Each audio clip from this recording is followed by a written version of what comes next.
The Pittsburgh Steelers suffered a tough loss, 26-17 to the Las Vegas Raiders.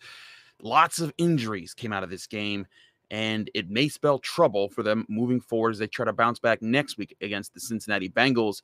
I'm Chris Carter. I'll break down everything about the loss, my evaluations, how I feel about certain players, and what the Steelers need to do next right here on the Locked On Steelers podcast. Follow me on Twitter and Instagram at Carter Critiques. Let's get into it.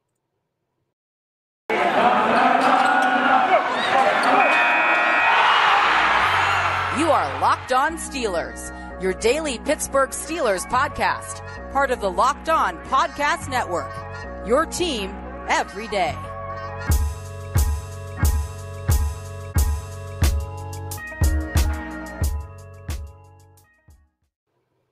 Welcome to the Locked On Steelers podcast. I'm your host, Chris Carter, bringing you your daily dose of all things on the Pittsburgh Steelers. Remember, you can get this show on Apple, Spotify, Google Podcasts, Odyssey, and YouTube. If you're watching on YouTube, hit that subscribe button, hit that like button. It really helps us out on the show. If you listen to us on Apple Podcasts, leave us a 5-star review with a positive comment. That helps us out as well. Well, Steeler Nation, not nearly the kind of money that you were feeling last week. It was a tough loss for your boys, 26-17. And lots of concerns on the injury front and surprise concerns as well, because a lot of these injuries, or all of these injuries, were not ones that the Steelers expected to have going into this game. Now, I know one thing that a lot of people, I saw this take, out there saying, oh, well, the Raiders had injuries too. I was like, yes, but all of the Raiders injuries were known several days leading into this game. We knew about Josh Jacobs. We knew about their guard situation. We knew. And when you have that advantage, you can plan around it. You can have those guys work with the first team all week long and get those reps in physically and mentally. But when you have in the middle of a game, TJ Watt going down, which you have Melvin Ingram and Alex Highsmith, and they're very good. But your whole thing is you're based off of those three being a tandem that you keep the legs fresh on. We saw that last week when Tyson Alualu goes down, along with Isaiah Buggs, and Carlos Davis was already out. The defensive line depth is really hurting there. The Steelers thought they would have Devin Bush and Joe Hayden. All those added up to serious problems down the stretch for the Steelers when the Raiders started to figure things out offensively. Because, again, this was a very tight game. It was 9-7 at halftime. I also got to give the Raiders a lot of credit. They hung in there. They fought. They were playing really tough. Derek Carr was waiting very patiently to find the places that he had to go. Never made the big mistake that crushed the Raiders. And part of it was he kept them out in front, even with those early field goals. One drive that I thought doesn't get enough praise was the drive that he had with the Raiders right before the first half. Because if you go back and you look at the drives, the Steelers had just gotten a 7-play, 75-yard touchdown drive, their fourth drive of the game. And you felt like maybe the offense had figured something out. Maybe something was clicking there. And that's what this offense has to be right now. They have to kind of click. You have to eventually figure things out with them because they're finding their mojo. This isn't like the Steelers defense where when they're all healthy, they're in the game. They know what they're doing. There's no finding your rhythm. It's you got your rhythm because you've been playing together and these guys are the talented side of the ball. With the offense, especially with that offensive line and 4 rookies starting with Pat Freiermuth, Najee Harris, Kendrick Green, and Dan Moore Jr., you need them to gel, and you need sometimes to build some rhythm. And what happened after that 75-yard touchdown drive? Well, the Raiders got the ball with 6 minutes and 23 seconds, and they held it for 13 plays, went 73 yards, only got a field goal out of it, but they took all the time off in the first half, and then they got the ball first in the first half. So the Steelers went from having the ball with 6 minutes and 25 seconds left in the second quarter and didn't get it back until there was 12 minutes left in the third quarter. That ruined a lot of momentum. They punted the next 2 drives. They did get a touchdown, but just part of this with the offense right now. And to me, that's the biggest concern of this game is the offense still isn't in a groove. And when you have a game when that many defenders go down, I was saying during the game, I was tweeting at Carter Critiques. I was tweeting during the game saying the offense is going to have to step up to make this happen. A lot of people were like, "Well, yeah, they suck," and I'm like, it's not about them sucking. It's just the acknowledgement that defense is built on elite players. And when you take the elite players off it, I know everyone wants to say next man up. They're not going to be elite anymore. And they were still solid. They only allowed 2 touchdowns in this game at 26 points. In the NFL, you think that's pretty that's around the par, and that's what you kind of expect. And again, it was 2 touchdowns in the second half that did it for the Raiders. But all in all, this was, and one of them was on a play where Witherspoon, their cornerback that they brought in, he's kind of new to the team. He got put in a situation. He got beat deep by Henry Ruggs. A lot of people I saw talking about Minkah Fitzpatrick and whether or not it was his fault, and I was kind of like, I know Mink will probably come out and say like, oh, it's that was on me. But when you look at the play, he's helping bracket Darren Waller, and then he sees Derek Carr's eyes go upfield, and then he has to turn and run. That's a place where you need your veteran cornerback to not get beat deep, to kind of make sure, hey, if the pass is going to Ruggs, it's going underneath me, and we'll handle that then. But Minkah playing single high there, you saw what he was doing. The Steelers were trying to bracket Darren Waller, which all in all, I thought they actually didn't do a horrible job of doing. He caught 5 of 7 targets for 65 yards. Ruggs's bomb was the big one. But I mean, when you take that bomb away, the Steelers did kind of keep things in check defensively, despite missing Joe Hayden, despite missing Devin Bush, despite missing, we already knew they were missing Stephon Tuitt, but then missing Tyson Alualu, and then missing TJ Watt. That's a lot of guys to be missing on your starting group, to be going there. So that to me is the story of the game, is they couldn't survive their injuries. And the whole thing that I said, and I said this on the Final Word show on Channel 11, but the week before the season started, so that's 2 weeks ago now, I said that on my final word was this team is going to have to protect the offensive line. I know typically it's the offensive line that does the protecting, but when I say protect, this team is going to have to find ways to win while they are gelling. And that means, you know what? You can't count on them to be this group that's going to just plow out room for Najee Harris to go buck wild on people. Now, Najee Harris, I think he actually had a very good game. 10 carries for 38 yards isn't amazing, but he did catch a 25-yard touchdown pass and call all 5 of his targets for 43 yards. I thought he continued to look like he was feeling himself out and getting a sense of where he needs to be.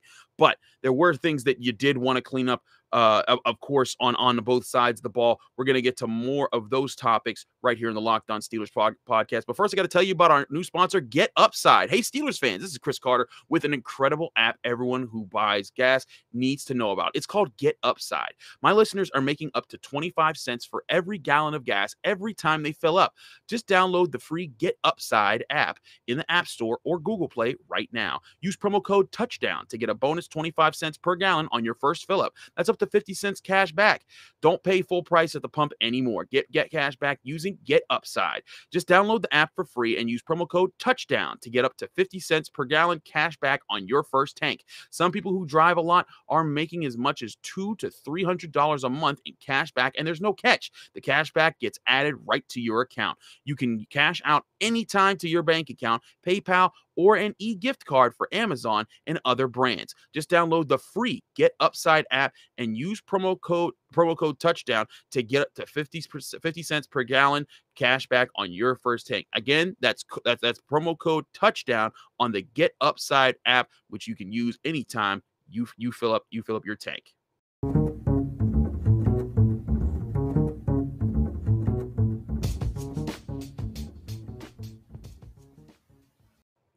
Back here on the Locked On Steelers podcast, I'm Chris Carter, your host here. Follow me on Twitter and Instagram at Carter Critiques. Do remember to download the show, Apple, Spotify, Google Podcasts, Odyssey, and YouTube. Continuing to break down this tough loss for the Steelers. Going player by player.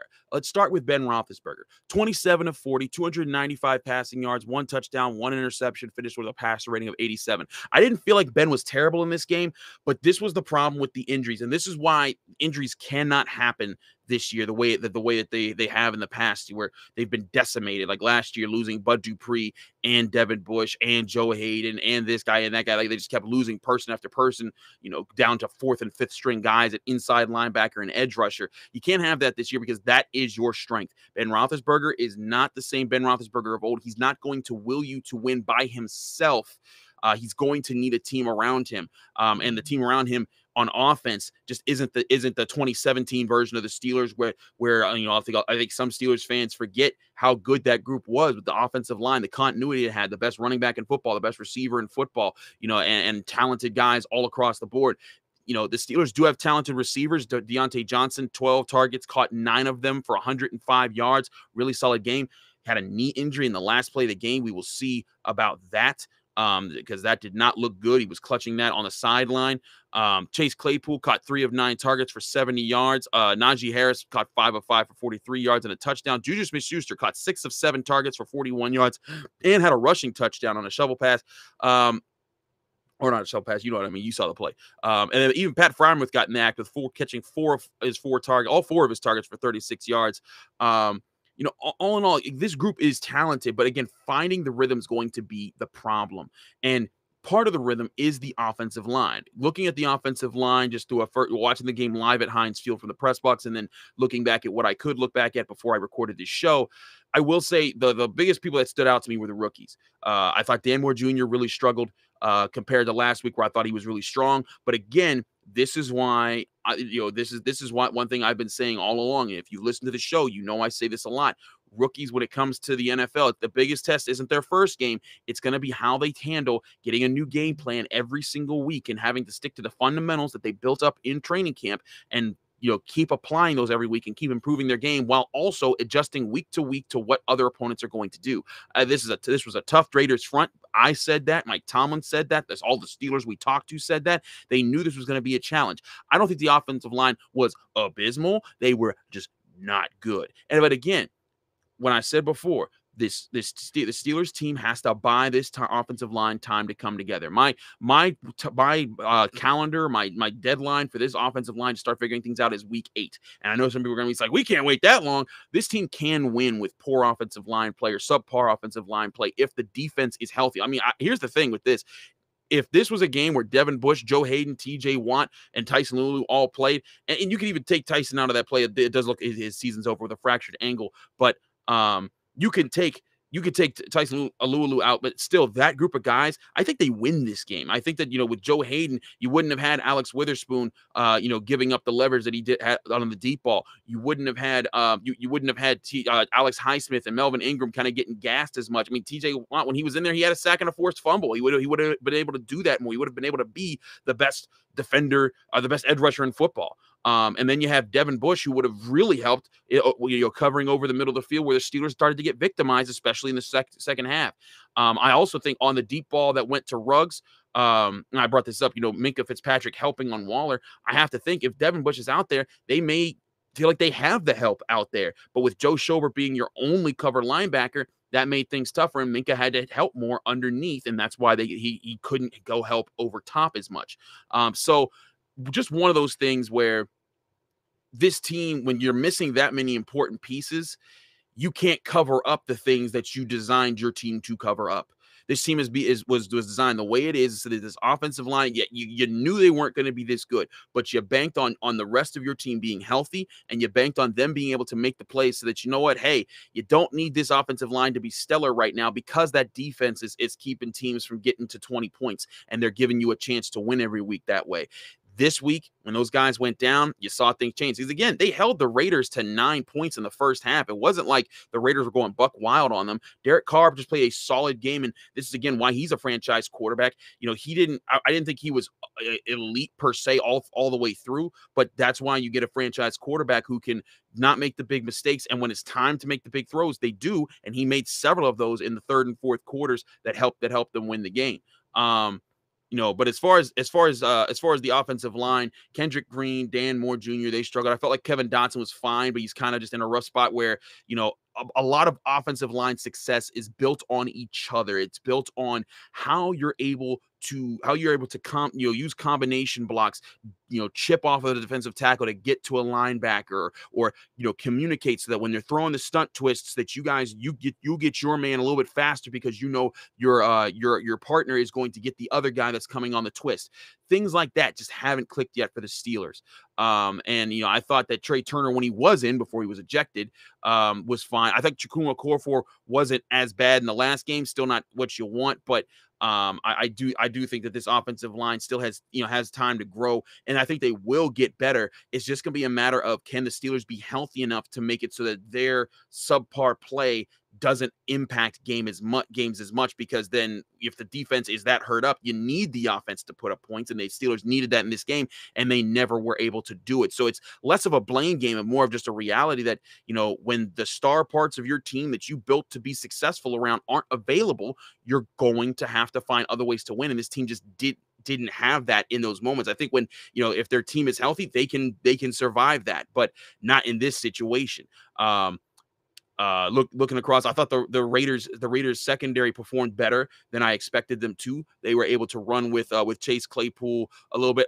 There were times though I felt like they were just, if the ball just goes a couple of different ways, the Steelers have a different result here. Ben Roethlisberger threw a deep ball to Claypool that I thought was on the money. He could have thrown it more to the inside, and Claypool would have been able to get an easier grab. But he still put it in Claypool's hands in the end zone. I believe it was Casey Hayward that made an impressive play to break it up. But still, that was a play that Claypool, you want to be top dog, you want to be the number one receiver of the team, you got to be able to come down with that one. There were and Ben, to my count, I think he tried like 8 deep balls in this game and only connected on 2. One of them was an interception. Deontay Johnson had a really good 41-yard reception. That ball was on the money. Ben just has to kind of get back into the flow of when he wants to do those, how to hit more throws over the middle, because that was another thing that I did not see enough of is them targeting the middle of the field. These are the flow things of the offense that have to improve, not just the offensive line, but the understanding of when certain play calls are the right way. Ben Roethlisberger being comfortable with the play calls, knowing the progressions at the right times, and how to, combat NFL defenses with those. So still a lot of concerns there. But these are the things that they got to clean up over the next few weeks. They got the Bengals, who lost a tough one this week to the Bears, so they're 1-1 along with you. In fact, I'm recording this during the Ravens-Chiefs game, so we'll see if the Ravens can pull off an upset there and make the whole division 1-1. But with the Browns winning and the Steelers losing and the Bengals losing, most of the division now, three quarters of the division is 1-1 going into week 3.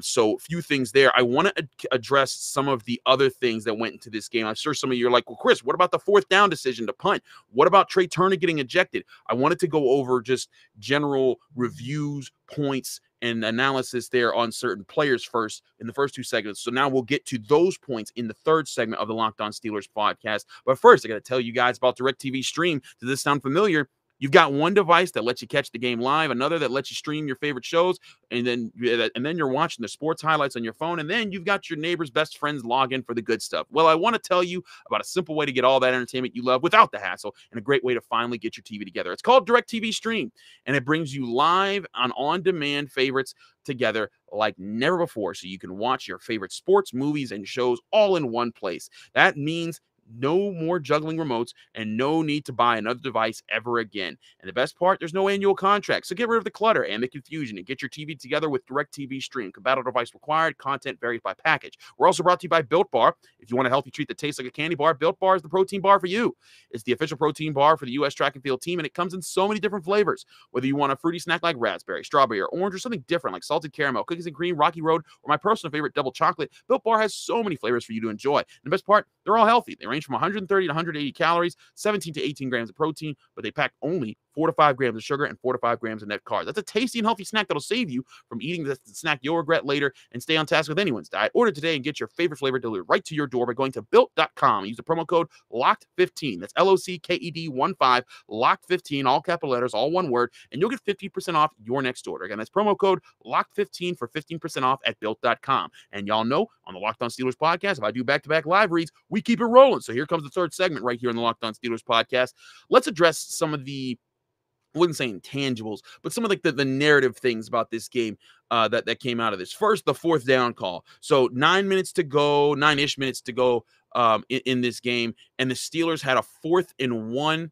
Actually, let me get there. It was 8. I think it was 8:23. I believe when the Steelers had this ball, but the Steelers they went 3 and out. It was 4th and 1 on their own 34-yard line. They were down 2 scores. They needed to find a way to move the ball, and Mike Tomlin opted to punt. Now here's the thing: I disagree with that call. I thought, hey, you got 1 yard, you got Najee Harris now, you got Ben Roethlisberger. Find a way to get that yard. You need to get back in this because your defense is struggling, and they just gave up. They had just given up the deep ball to Ruggs, so they're probably a little bit gassed. You'll be you're going 3 and out, but the defense did make it matter. They forced a punt in 4 plays. So credit to them for doing that, but still disagreed with the decision. But I also don't feel like it's nearly as big a deal as some people are making it out to be.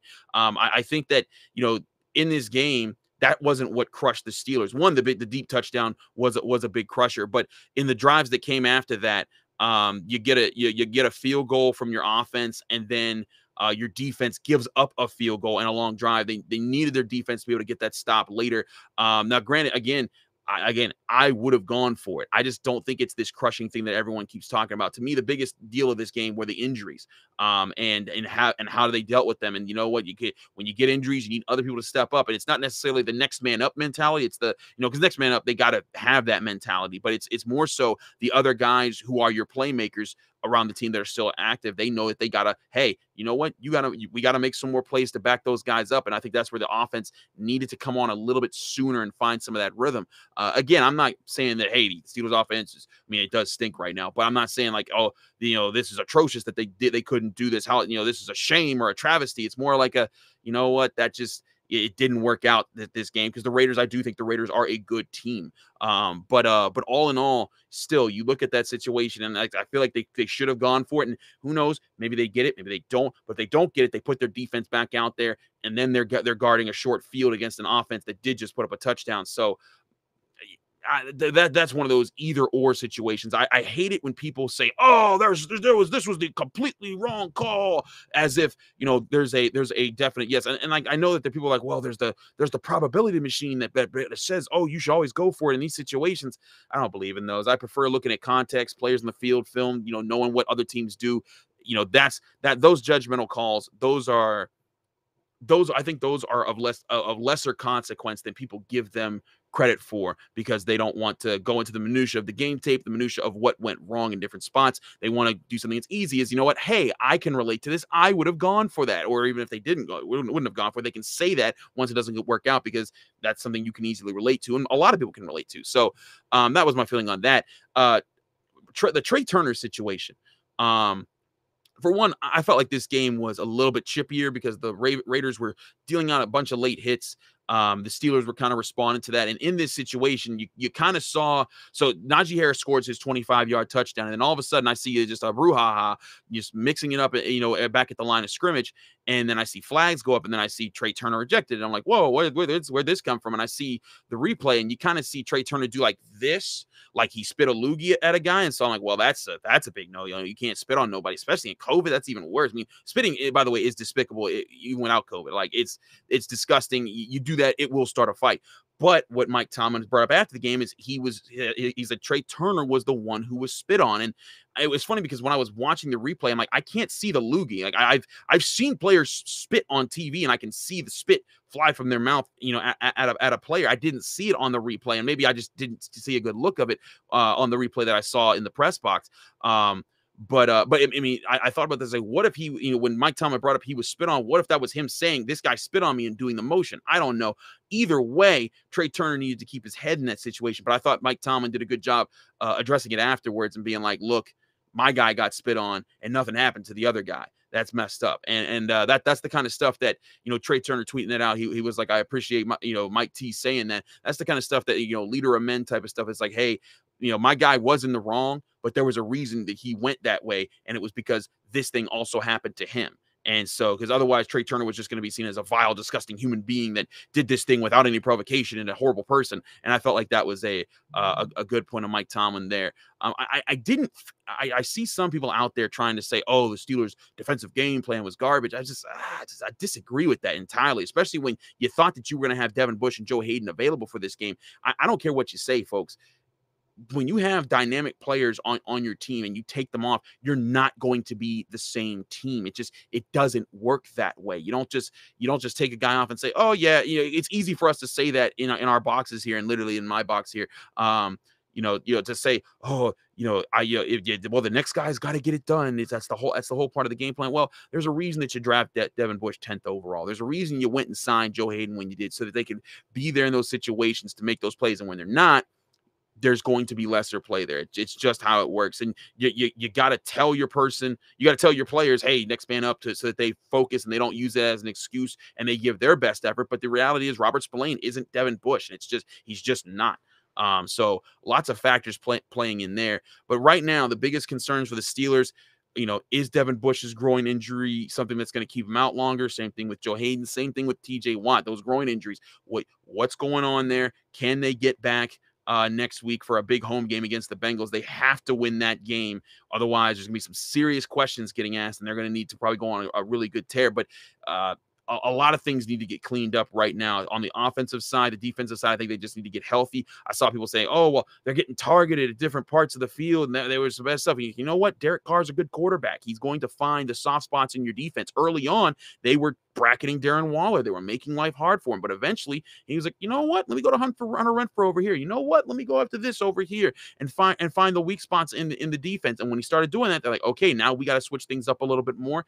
And sometimes when you switch things up, things work out, like the Bills game. Sometimes when you switch things up, the other team still finds ways to make plays. So that's how I felt about the game. I don't think it was an atrocious loss. I think it was an unfortunate one. I think it was a tough loss, but not one that dooms the Steelers or says that the Bills loss meant nothing in the first place. Because here's the thing: if they imagine if they had lost the Bills game and then lost this game, then they're 0-2. Then the whole, well, is this the year that they finally fall apart? Then that's a real narrative. Right now, it's more so like, okay, they had a hard time dealing with injuries. Let's see how many of their guys come back next week. So lots of stuff to still break down about this game. We will continue doing on the show this week. We'll get snap counts to you tomorrow with Tony Serino for our Tony Tuesday. We'll get his thoughts on the game, breaking more things down on the Locked On Steelers podcast. Thanks so much for listening and watching on YouTube, Apple, Spotify, Google Podcasts, and Odyssey. Remember, rate us 5 stars with a positive comment on Apple, and you get a shout at the end of the show. If you're watching on YouTube, hit the subscribe and the like buttons. We really appreciate y'all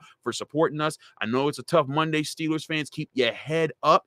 Your team's still 1-1. They're still going to be battling next week, and we will keep you apprised on all injury updates on our Tuesday episode with Tony Serino. I'm Chris Carter. Follow me on Twitter and Instagram at Carter Cheeks. Be back in your ears and on your screens very soon.